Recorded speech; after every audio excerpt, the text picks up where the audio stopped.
ನಮಸ್ಕಾರ ಸ್ನೇಹಿತರೆ. ನಾನಿವತ್ತು ಮೊದಲು ನಿನ್ನನ್ನು ನೀನು ನಂಬು ಎನ್ನುವುದರ ಬಗ್ಗೆ ಮಾತಾಡ್ತಾ ಇದ್ದೀನಿ.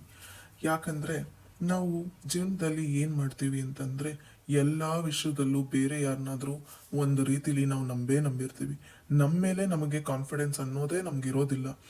ಬಿಡು, ನನ್ನಿಂದ ಏನೂ ಆಗಲ್ಲ, ನನ್ನಿಂದ ಮಾಡೋಕ್ಕಾಗತ್ತಾ, ಅಯ್ಯೋ ನನಗೆ ಬೇಡಪ್ಪ ಅನ್ನೋ ಕ್ವಶನ್ ಮಾರ್ಕ್ಗಳಲ್ಲೇ ನಾವು ಬದುಕ್ತಾ ಇರ್ತೀವಿ.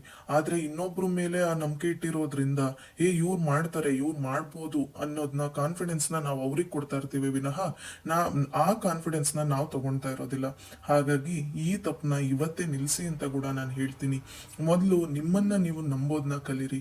ನಮ್ಮಿಂದ ಏನು ಬೇಕಾದ್ರೂ ನಾವು ಮನ್ಸು ಮಾಡಿದ್ರೆ ಏನು ಬೇಕಾದ್ರೂ ಮಾಡ್ಬೋದು ಅನ್ನೋದನ್ನ ನೀವು ನಿಮ್ಮ ಮನಸ್ಸಲ್ಲಿ ಅಳವಡಿಸ್ಕೊಳ್ಳಿ ಸ್ನೇಹಿತರೆ.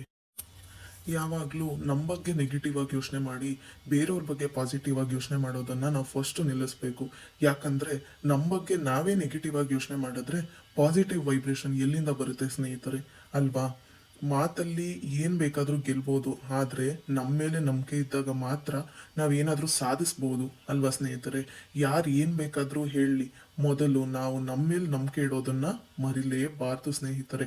ಏಕೆಂದರೆ ನಮಗೆ ಒಂದು ಮೋಟಿವೇಶನ್ ಅಂತ ಕೊಡೋದು ನಮ್ಮಲ್ಲಿ ಪಾಸಿಟಿವ್ ವೈಬ್ರೇಷನ್ ಇದ್ರೆ ಮಾತ್ರನೇ ಒಂದು ಒಳ್ಳೆ ಕೆಲಸಕ್ಕಾಗಲಿ, ಒಂದು ಕಷ್ಟದ ಕೆಲಸಕ್ಕಾಗಲಿ ನಮ್ಮನ್ನು ನಾವು ಮೊದಲು ನಂಬಬೇಕು.